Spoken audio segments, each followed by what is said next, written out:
Bismillahirrahmanirrahim. Assalamualaikum warahmatullahi wabarakatuh. Alhamdulillahirabbil alamin. Bapak Ibu yang dimuliakan Allah Subhanahu wa taala. Di dalam bulan Ramadan ini, kalau kita lihat 12 bulan dari yang Allah ciptakan, maka ada bulan yang terbaik. Bulan yang terbaik itu adalah bulan suci Ramadan. Dari minggu-minggu yang Allah ciptakan, maka ada minggu atau hari yang terbaik dalam satu minggu, itu adalah hari Jumat, Sayyidul Ayyam. Di dalam satu hari ada waktu yang Allah ciptakan, satu harinya, maka itu adalah waktu sepertiga malam. Di dalam satu tahun ada hari yang paling baik, yang paling mulia pada siang harinya, itulah yang disebut dengan hari Arafah. Di dalam satu tahun ada malam yang paling baik dan paling mulia, maka itulah yang disebut dengan Lailatul Qadar. Bapak Ibu yang dimuliakan Allah Subhanahu wa taala, sebelum Ramadan masuk, kita berdoa kepada Allah, ya Allah, berkahi kami di dalam bulan Sya'ban, berkahi kami di dalam bulan Rajab, wa ballighna Ramadan, dan sampaikan kami ya Allah ke dalam bulan suci Ramadan. Kenapa dalam bulan lain kita tidak meminta, Bapak Ibu yang dimuliakan Allah? Ya Allah, sampaikan kami dalam bulan Syawal, ya Allah, sampaikan kami dalam bulan Zulqa'dah. Tetapi baginda Rasulullah SAW ajarkan kepada kita, mau masuk bulan suci Ramadan, maka minta sampaikan, minta pertemukan, minta diperjumpakan dengan bulan apa? Bulan Ramadan. Alhamdulillah, Allah sampaikan kita ke dalam bulan suci Ramadan. Rahasianya jelas, Bapak Ibu yang dimuliakan Allah. An Abi Hurairah radhiyallahu anhu qala Rasulullah sallallahu alaihi wasallam, "Idza jaa Ramadan futihat abwabul jannah wa ghuliqat abwabun nar wa sufidatis syayatin." Muttafaqun alaih. Di dalam riwayat yang lain disebutkan, "Idza kana Ramadan futihat abwabul berkah." Dibuka pintu-pintu keberkahan, abwabur rahmah, wa ghuliqat abwabul jahannam, dan ditutup pintu jahannam, pintu-pintu surga, wa sulsilatis syayatin, dan setan dibelenggu. Apa maknanya, Bapak Ibu yang dimuliakan Allah? Coba kita perhatikan, mana yang lebih banyak kita datang ke masjid di dalam Ramadan atau luar Ramadan? Dalam Ramadan. Mana yang lebih banyak kita membaca Al-Quran dalam Ramadan atau luar Ramadan? Dalam Ramadan. Mana yang lebih banyak kita bersedekah di dalam Ramadan atau luar Ramadan? Dalam Ramadan. Mana yang lebih banyak sholat kita, sholat di dalam Ramadan atau luar Ramadan? Dalam Ramadan. Menunjukkan apa? Mudah, gampang, enteng bagi kita untuk melaksanakan amal-amal soleh dalam bulan suci Ramadan ketimbang di luar Ramadan. Kita memberikan tausiah, enak dalam bulan Ramadan. Kita salat ke masjid, enak dalam bulan Ramadan. Kita membaca Al-Quran, enak dalam bulan Ramadan. Kita bersedekah, enak dalam bulan Ramadan. Kita salat tarawih, enak dalam bulan Ramadan. Salat tarawih itu, Bapak Ibu yang dimuliakan Allah, itulah pengganti salat tahajud. Di dalam Ramadan namanya salat tarawih atau qiyamul lail. Di luar Ramadan namanya qiyamul lail.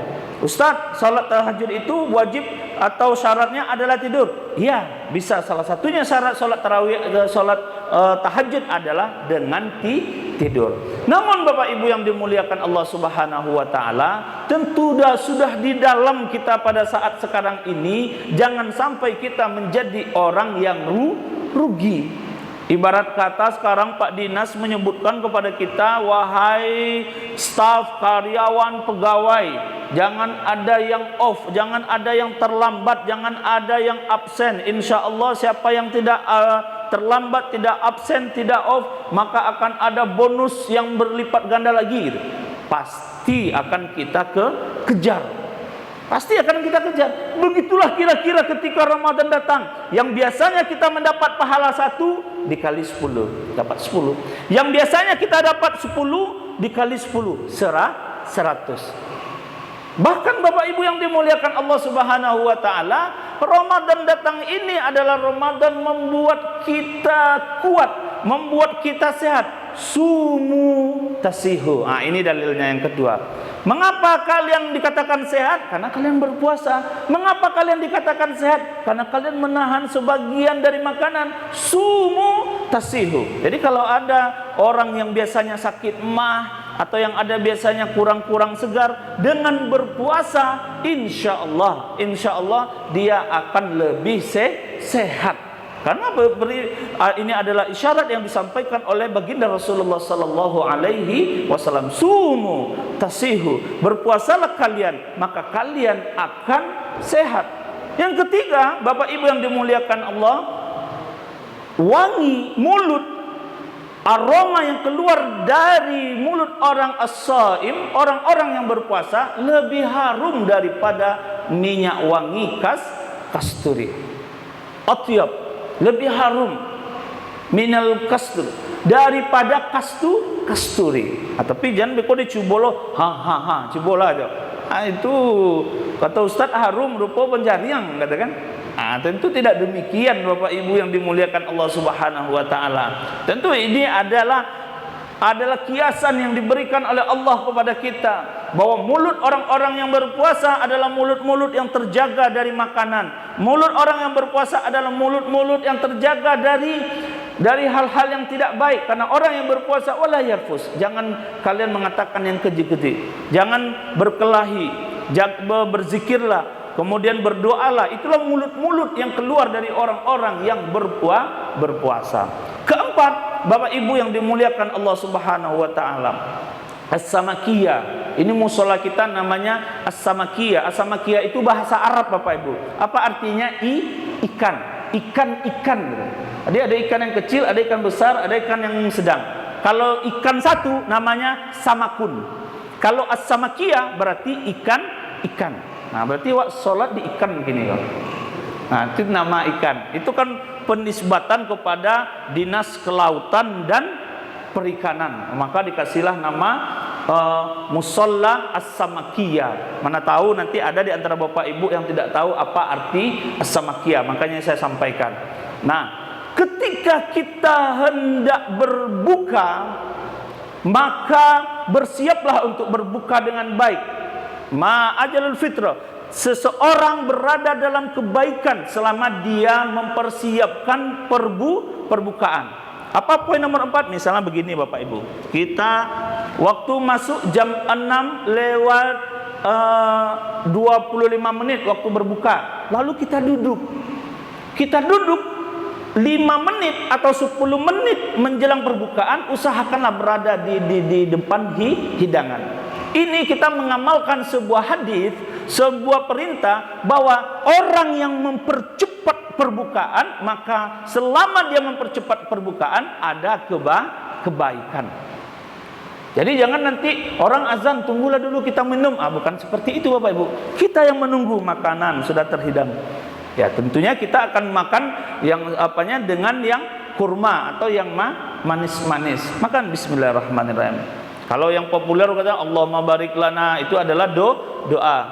Kemudian Allahumma lakasumtu. Ada lagi doa yang lebih sahih, lebih rajih daripada itu. Tapi Bapak Ibu yang dimuliakan Allah, yang kita tekankan di sini adalah ketika hendak berbuka, maka bersiap-siaplah di atas hidangan meja makan. Kita menunggu perbukaan. Oh Ustaz, berarti boleh kita menunggu perbukaan Ustaz? Nanti jangan perlu dicoba jam 5 itulah dua kan.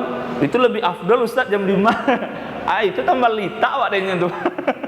Maksudnya di sini adalah jelang waktu perbukaan. Maka di sana ada kebaikan. Poin nomor 5-nya Bapak Ibu yang dimuliakan Allah Subhanahu wa taala, yaitu tasahharu. Kata Nabi kita, apa artinya? Bersahurlah kalian. Fa inna fis sahur barokah. Sesungguhnya di dalam sahur itu ada keberkahan. Ustaz, mana yang sahur itu Ustaz? boleh saya sahur jam 2 Ustaz? Boleh, tapi namanya makan malam.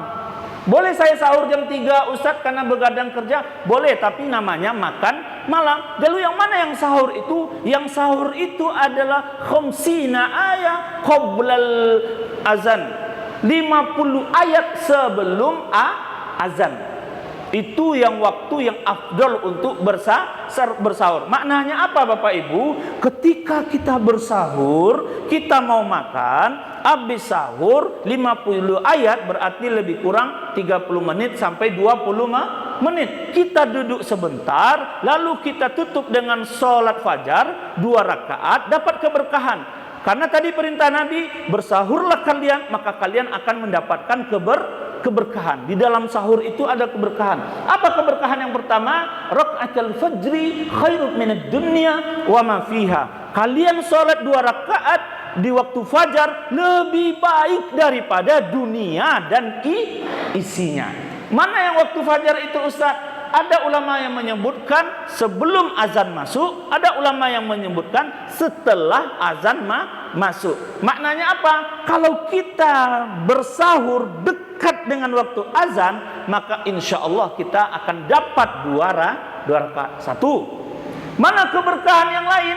Dan insya Allah kalau sudah azan, otomatis kita akan melakukan sholat subuh 2. Dapat sholat subuh. Yang ketiga, kalau sudah dapat sholat subuh, apakah di masjid atau berjamaah, maka orang yang sholat tepat pada waktunya, bisa jadi dia sholat berjamaah di masjid 27 derajat, atau bisa jadi dia berjamaah di rumah. 3. Keempat, kegiatan yang kita lakukan setelah sholat subuh adalah qiraatul Quran, membaca Al-Quran. Inilah keberkahan-keberkahan yang kita dapatkan ketika kita bersahur pada waktunya. Jadi berbeda Ustadz, sahur jam 2 malam dengan jam waktu sahur, ya tentu berbeda. Kalau sahur kita jam 2 malam, beko awak takkan tua, mato parui lakanyang, mato latakan tua, tentu payah jago subuh. Sahur jam 2, mato takkan tua, parui kanyang. Akan dijagoan bang jago ala sahur tadi jam berapa bang, sahur jam 2 tu. Bang jago la subuh ala jam 6:30 hari tu. Tentu bagabuang jo salat duha. Jadi Bapak Ibu yang dimuliakan Allah, tidak ada sahur jam 2 atau jam 3. Sahur itu lebih kurang 50 ayat atau 20 menit menjelang azan subuh. Nah, itu poin yang kelima Bapak Ibu yang dimuliakan Allah. Sehingga apa? Sehingga kita memahami makna-makna yang ada di dalam bulan suci Ramadan. Tahu kita. Makanya kalau dulu tarhib Ramadan, persiapan masuk Ramadan. Apa persiapan masuk Ramadan? Siapkan pembersihan hati kita, tazkiyatun nafs. Apa yang kedua? Siapkan uang kita. Bapak Ibu, kalau ada gaji yang misalnya 1.500.000 atau 2 juta atau 3 juta bahkan 5 juta atau 7 juta, siapkan Pak. Kalau bisa pitia waktu gaji sebulan ke diko, jangan dipakai-pakai. Gunuan untuk Ramadan. Nah, itu bahasa planet tuh Pak. Tapi insya Allah ngerti bahasa Minang kan Pak.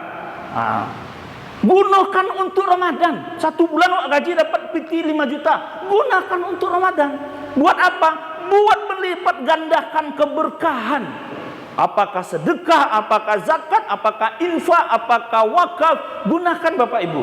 Mau lebih hebat lagi, pakai untuk memberi orang perbukaan. 1 orang yang kita beri perbukaan dapat kita pahala. 2 yang kita berikan dapat kita pahala. Tidak mengurangi pahala orang yang berpuasa. Ustaz, kami gaji 2 juta cuman Ustaz. Kalau 2 juta 200.000 udah. Oh kurang 200.000, 100.000 sudah ada. Oh kurang banyak 100.000, 50.000 udah ada. Oh kurang 50.000, 20.000. Apa yang dapat jadi 20.000? Balik korma 1 kilo. Korma itu kan bencik itu Pak, banyak enciknya. Orang mungkin makan korma gini Pak, pasti satu beli korma setengah kilo, taruh di garis masjid. Ustadz, Bapak, ini saya taruh korma di sini ya. Nanti yang berbuka makan korma saya. Kita mendapatkan pahala puasa. Jadi sedekah bukan milik orang kaya, berinfak bukan milik orang kaya. Tapi kalau zakat milik orang kaya. Tapi kalau infak, sedekah, wakaf itu milik kita semuanya. Kita berhak untuk berzakat. kita berhak untuk berwakaf, kita berhak untuk bersedekah, kita berhak untuk berinfak, sekalipun kita orang yang kekurangan. Nah, kalau kita awak ditanya, Pak, ini cukup gaji segitu? Nah, ada yang cukup Pak. 5 juta nah gaji kurang dia sampai itu. Beko ditambah nah gaji 10 juta kurang dia. Enggak percaya tanyalah aja Pak Dinas. Tak ada yang cukup. Oh Bang Beka kurang taruh, tak ada yang cukup awak pada Bapak Ibu yang dimuliakan Allah. Tetapi maka ketika itu bagaimana kita menjadi orang yang cukup? Kita cukupkan dengan yang bersedekah tadi. Yudhaifu liman yasha. Allah akan ganti dengan bilangan yang tidak kita sangka-sangka. Pak, sehat aja kita sekarang ini Pak. Itulah berlipat ganda Allah berikan nikmat uang kepada kita. Cobalah kalau kita sakit atau istri sakit, masuk rumah sakit, tidak pula ada BPJS, harus operasi ini, azab kita Pak. Makanya nikmat ini yang kita jaga. Jangan sampai kita menjadi orang yang kufur nikmat. Maka dengan apa menjaga nikmat ini? Sedekah. Tadi saya katakan sedekah bukan untuk orang kaya, tapi untuk kita semuanya. Ustaz, dah ada piti yang kadi sedekahkan itu Ustaz, habis-habinya untuk membayar hutang Ustaz. Tersenyum. Pulang ibu apa senyum-senyumnya sedang mangga galak-galak sedang kata Ustaz tadi sedekah katanya. Itu orang gilo ada juga. Tapi senyum membahagiakan suami, membahagiakan istri, membahagiakan atasan kita, itu adalah sedekah. Bapak Ibu yang dimuliakan Allah. Atau dengan apa? Subhanallah, alhamdulillahi wa la ilaha illallah wallahu akbar. Sedekah. Subhanallah, mau naik mobil nanti kan bismillahirrahmanirrahim, subhanallah. Mau starter, subhanallah. Mau belok kanan, subhanallah, alhamdulillah. Mau belok kiri, alhamdulillah. Nampak cewek pakai motor, alhamdulillah. Itu enggak tu. Itu nak sedekah. Sekalipun kan pandangan pertama Ustaz. Ya pandangan pertama, habis itu ya alihkan tu.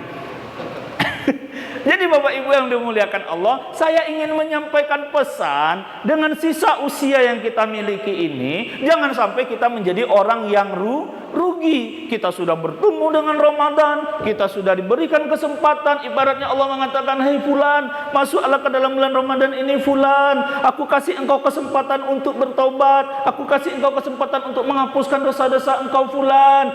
Jangan sampai kita lengah Bapak Ibu. Kok lengah? Kita kan sombong kita tuh Bapak Ibu yang dimuliakan Allah.